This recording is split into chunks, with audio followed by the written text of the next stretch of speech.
Hola. Bueno, ahora vamos a ver la película de la serie El Decálogo de Kieslowski que dedica al mandamiento no matarás. Por cierto que el no matarás es el mandamiento más cruelmente violado por la especie humana.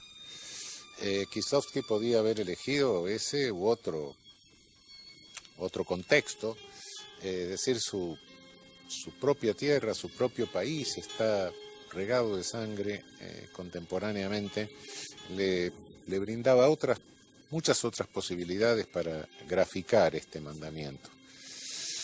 Hay millones de muertos en el siglo pasado por obra de los estados, o sea, muertos estatales. Y hoy la película que verán está referida a un muerto de iniciativa privada, claro. Pero de cualquier manera plantea un tema que es universal. Como tal, es el tema de la culpa y puede ser transferido a todos los homicidios, estatales y no estatales, aunque los primeros sean siempre mucho más numerosos que los segundos. Quitar la vida a un ser humano siempre es algo horripilante, pero la humanidad parece sentirlo de otra manera, a juzgar por la intensidad y la frecuencia con que lo hace, especialmente cuando lo lleva a cabo en forma organizada, en forma de Estado, ¿no? Todos los genocidios del siglo XX han sido cometidos por agencias represivas de los estados, agencias policiales o bien por otras que usurparon la función de estas, ¿no? O bien ante la inoperancia cómplice de estas propias agencias. Kieslowski seguramente era perfectamente consciente de esto, ¿no? Pero reitero que la propia historia contemporánea de su país le brindaba muchísimas experiencias tristes de esta naturaleza. Esto nos lleva a pensar que lo que plantea a partir de un caso particular es un buen pretexto para una generalización. Quizá las limitaciones de tiempo de filmación le hayan impedido plantearlo en otros términos o de otro modo o en otro escenario. No crean que lo que van a ver es nada más que un alegato contra la pena de muerte. Aparentemente, el primer golpe de vista da esa sensación, pero la realidad es que va mucho más allá. Yo no puedo adelantarles ahora el hilo conductor del filme, pero me permito llamarle la atención para que observen en particular tres momentos culminantes. Primero, la reflexión que hace el joven abogado sobre la venganza al comienzo. Luego, el diálogo que inmediatamente después del juicio tiene el abogado con el juez. Un diálogo breve pero muy significativo. Y por último, el diálogo que tiene el abogado con el muchacho en la celda al final casi al final del filme. Bueno, veamos el filme y después comentaremos más ampliamente todo esto.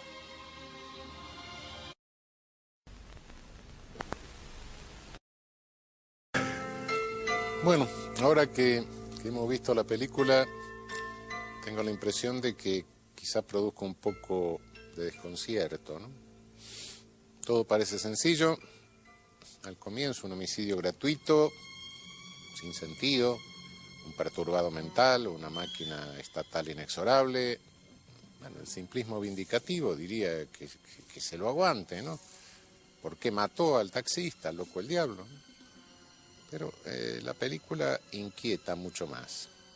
Kieslowski nos problematiza este simplismo al infinito y deja un interrogante abierto a las causalidades. Juega en todo el filme, como suele hacerlo en todos los suyos, con la causalidad. Todo homicidio tiene una dinámica, una criminodinámica, solemos decir. En el relato esta dinámica es clarísima. Ustedes creen haber visto 2 muertes, pero en realidad hay 3. Faltaba una, que es la de la hermana de 12 años aplastada por el tractor. Es en la conversación en la celda con el abogado lo que cierra la criminogénesis. La borrachera con el colega que aplasta embriagado a la hermana, Ahí el muchacho le pregunta si eso no hubiera pasado, cómo hubiera sido el futuro. El muchacho no quiere que lo entierren junto al padre exactamente, sino junto a la hermana. Quizá el padre sea la ley, pero la hermana es su víctima. El último pedido que le formula el abogado es que recoja la foto de la hermana de comunión que había dejado. El planteo del filme es el del viejo Freud, el de la culpa.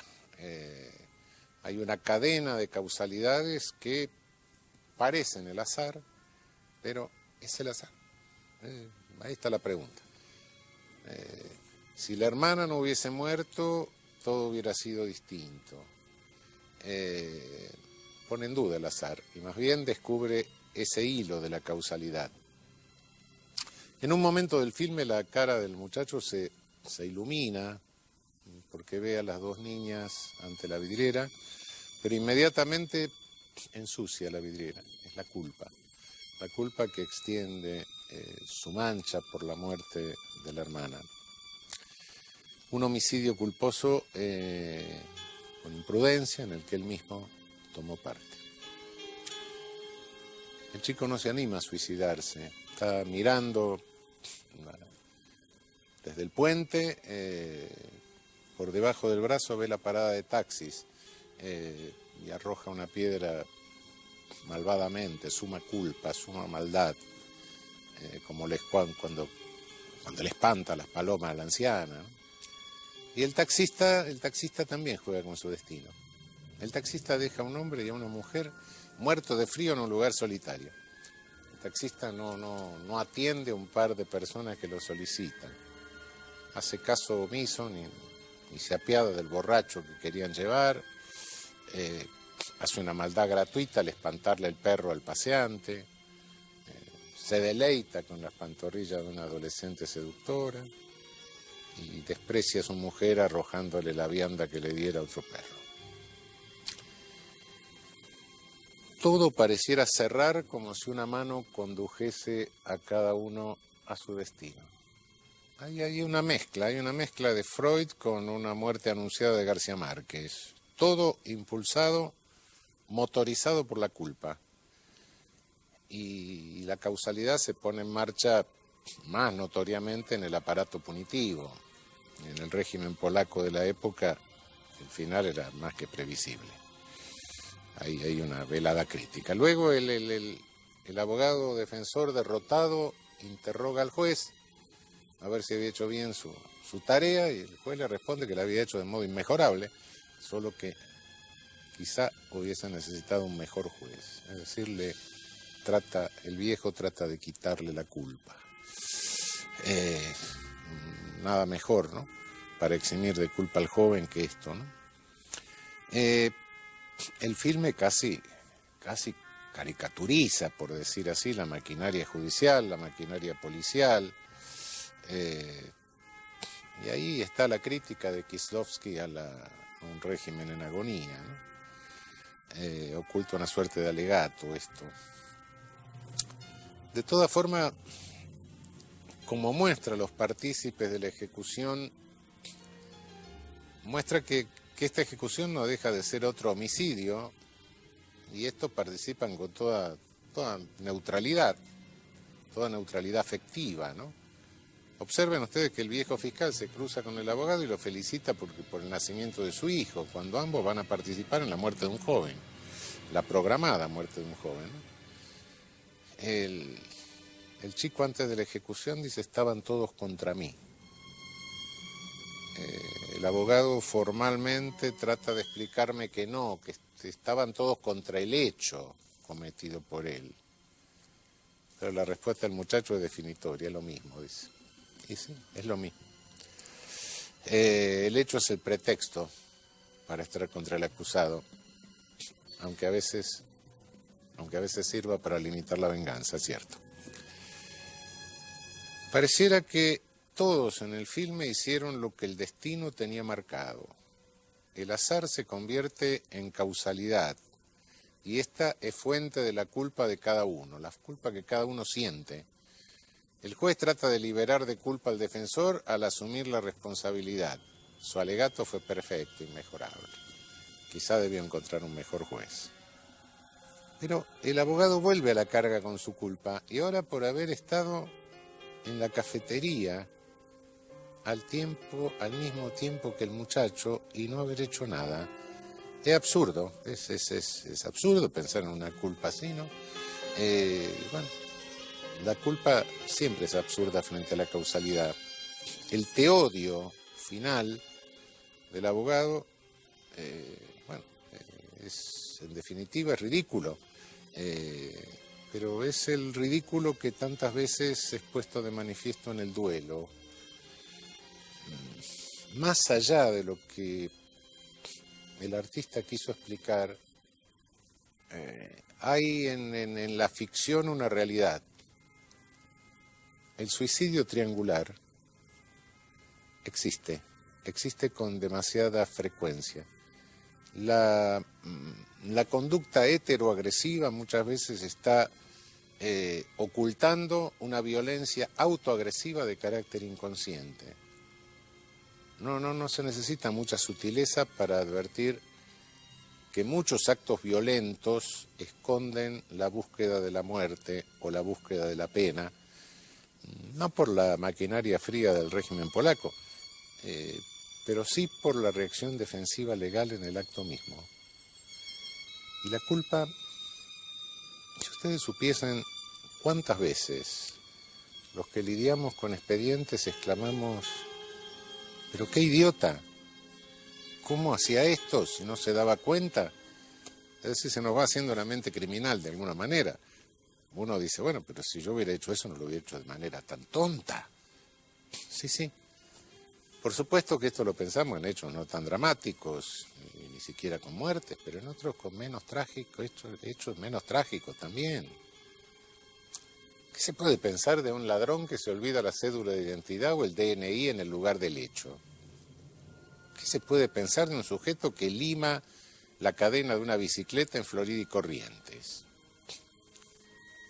¿Qué diablo busca el que sigue con una cadena de hechos y sabe que la policía está atrás de él y sigue hasta que lo descubren? ¿Qué busca el sujeto que defrauda con una tarjeta ajena y sigue defraudando hasta por una semana hasta que lógicamente es la culpa? Es lo que llevaba al viejo Freud a preguntarse si en definitiva la pena de muerte no era un incentivo más que una prevención. El que busca expiación, inconscientemente, la encuentra en la maquinaria estatal. Al comienzo del filme, el abogado reflexiona sobre si esta pena tiene efecto preventivo y lo niega. Y el hecho posterior se lo confirma. No puede decir a quién se está vengando, y al final queda abierta la pregunta acerca del culpable.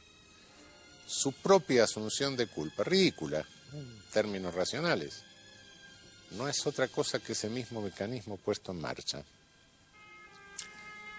El interrogante, pues, es, si no sabemos a quién estamos vengando, ¿no será que lo hacemos para liberarnos de culpa todos? ¿O será imposible librarnos de la culpa y por eso nos vengamos? Hay una vieja afirmación de Nietzsche, ¿no? Nietzsche estaba un poco loco, pero de vez en cuando, por más que terminó hablando con un caballo, pero de vez en cuando decía cosas bastante graves, ¿no? Y una de las que dijo es: la venganza es venganza contra el tiempo, porque no puedo hacer que lo que ha pasado no haya sido. Y el joven abogado al final se reprocha, dice: no hice nada en la cafetería y la causalidad siguió. Absurdo. Pero lo cierto es que nadie hizo nada. Los hechos nunca son simples, aunque parezcan simples. Tampoco casi nunca son tan claros los hilos como aparecen en el filme que acabamos de ver. Pero la verdad es que hay casos en que la muerte está demasiado anunciada. Y sin embargo, como en el relato de García Márquez, nadie la impide. Nadie para la causalidad. A veces sucede así.